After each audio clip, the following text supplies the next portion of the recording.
So then guys, today I am super duper excited to do a review on the Soundcore Motion Boom Plus. Now this thing is an absolute monster. We have at the back the Soundcore Rave, which is what we're going to start off with. We're then going to go to the Soundcore Motion Plus, the Motion Boom Plus, and the Motion Boom. So bear with me while I give you guys probably one of the best representations of these Bluetooth speakers. Now I do recommend, before you do anything, please listen to me and wear headphones or earphones. The best ones you've potentially got, because it's the closest representation you're going to get to a similar sound. It won't be perfect, it never will be until you hear them in person, but it will be noticeable.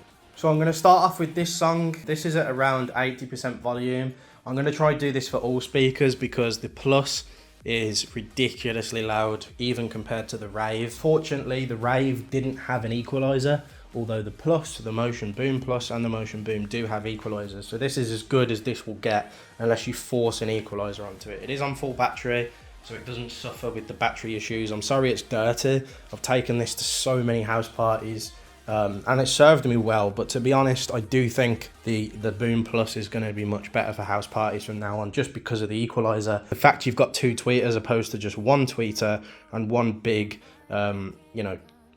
driver. Yeah, so let's give it a quick comparison. Let's get into it. To tell me you're no good, I'm brushing away to you, the weight of you off my shoulder. That's a silver tweeter at the bottom. And when all the smoke is clear, I'm brushing away to you, the weight of you, the weight of you, the little man.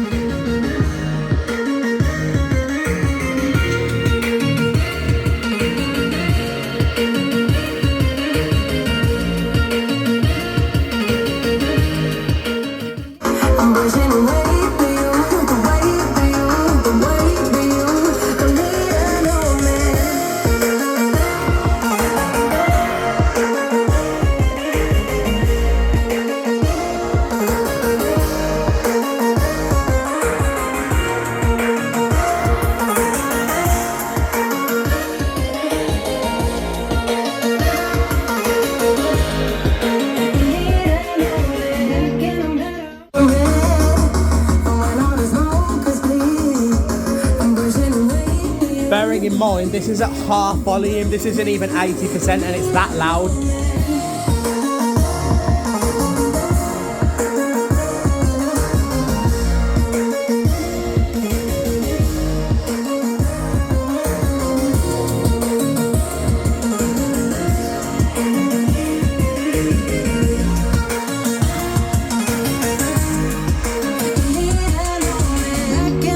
Listen to the bass in the corners, man.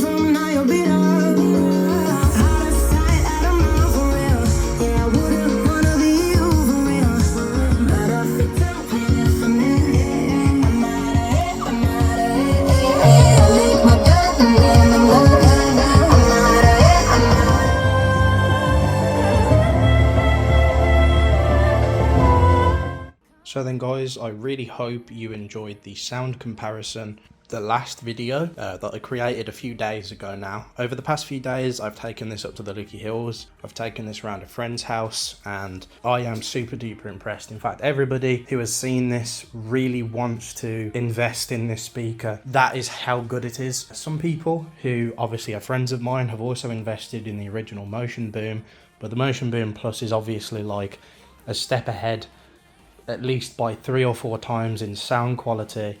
And of course bass. If you're a bass head, you can be absolutely sure that the tweeters and the two main drivers do not get cancelled out by how fucking powerful the bass is. This thing is absolutely incredible. It is of course 80 watts, while the Motion Boom is around 30. Obviously this is produced by the 4 drivers at the front, as well as the passive bass radiators on both sides, and obviously you have a lot more surface area, a lot more air inside of the speaker, which means you're basically able to push this thing at quite a more accelerated rate than the other 3 speakers that I have. Even the Soundcore Rave, thanks to its lack of equalizer, doesn't even come close to this in sound quality. In the box, you really don't get all that much. You just get a cable, your instruction manual, and of course your warranty. And then of course you get yourself a strap, which is what I've been using to walk around the Licky Hills with. It's a very, very useful piece of equipment, especially when you're carrying it around all day. Can get, if you're walking, like I did around a 10-mile walk with my friends, and this began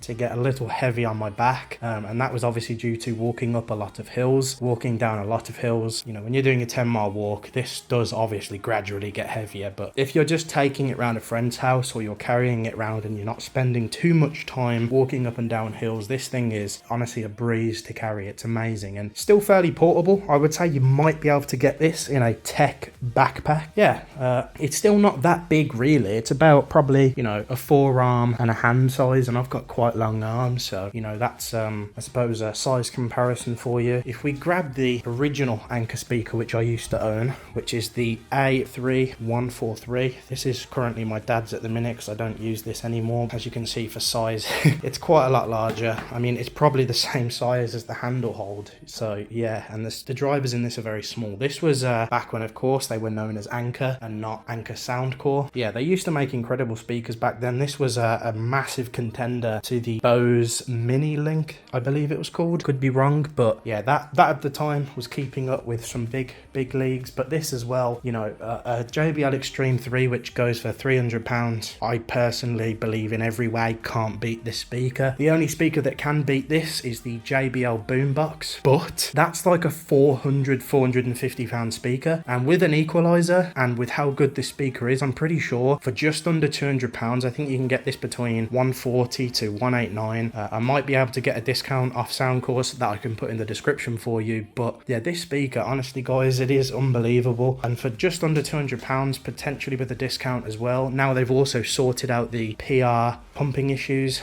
So yeah, now all of the issues have been sorted, and this is the revised model. Took this out in the sun, played plenty of music. I've not noticed any issues with bass randomly dropping in and out. Can happen at lower volumes on specific music, which might be a problem to some people. And obviously even the Soundcore Motion Boom and the Soundcore Motion Plus don't have those issues at lower volumes. So if you're specifically a low volume user, you might want to create 2 to 3 equalizers for this speaker, because I've noticed that if you try and use one heavy equalizer at lower volumes on this, the Motion Boom and sometimes even the Motion Plus can sound better than this. So I've got a specific equalizer for when I'm using it at low volume, so I don't get those weird, like, you know, drop-ins and outs of bass. So it does sort that out. It just means you have to have an extra equalizer, which shouldn't be a problem to anybody, unless obviously, you know, you don't like pressing 2 buttons on an app, which again shouldn't be an issue. I know some people are still going to moan and say, oh, you spent this much on it. Yeah, okay, then go and spend £450 on a boombox. You know what I mean? I don't think it's worth it. 2 buttons to save over £200 is honestly a big lifesaver, and you know, you've got yourself a bit of metal on here. Of course, as I said, they've sorted the PR pumping issues. I've tested this myself. I can confirm the issues with the speaker is now sorted on the revised model. So if Soundcore is offering you a replacement and a partial refund, please take it, because you're going to be getting a much better revised model, unless obviously your model is one of the very few that didn't suffer with the PR pumping issues. You obviously have yourself the IQ Plus, basically a fast charging port to charge your phone. You have the USB-C port to charge the speaker itself, and then an aux cable, which is nice because the aux port was never on the Motion Boom, which was a little bit of a downgrade in my opinion from the Motion Plus that had a jack on it. But I always use Bluetooth 5.0 or above, and obviously this having Bluetooth 5.2 means it's one of the best connections you'll ever get. In fact, to be honest, I can hardly notice the difference between this in Bluetooth mode on an S22 Ultra and plugged in via a cable. The only thing this is really useful for me is if I want to plug it into my setup to listen to music from my PC or whatever. I would never use this through my phone on a dongle or anything like that. I don't think it's worth it. If you're going to be using the speaker, use it what it's meant for. It's a Bluetooth speaker. You don't want to be using a cable on it. I know some people will want to, because there's always the debate that Bluetooth 5.2 will still never be as good as a cable and whatever, and that's fine. If you still believe there's going to be issues and an input delay and lag and all this shit, go ahead and use the the aux cable. My personal opinion is I don't notice any lag using this speaker. I've been watching anime on it, I've been watching TV shows on it, I've been doing a few things since I've got it over this past 3-4 days, and honestly, I'm telling you now, this in a lot of ways is better than the Soundcore Rave. The only thing the Soundcore Rave has over this is when you breach around 60-70% and you have a really heavy bass, a bass heavy equalizer, you will notice the sound quality starts to drop a bit, which can be an issue if you've got a massive house party. And that's where I think the Soundcore Rave does a better job, because at max volume it still retains its bass, even though it's not got as much treble, and it hasn't got an equalizer to really make it sound nice. Most people aren't going to care about that. Most people, when they listen to the Soundcore Rave, aren't going to notice it. But as an audio enthusiast, I can tell it sounds quite muddy. The bass isn't quite where I want it, where this is perfect with an equalizer. And if I force an equalizer onto the Soundcore Rave, it still sounds good,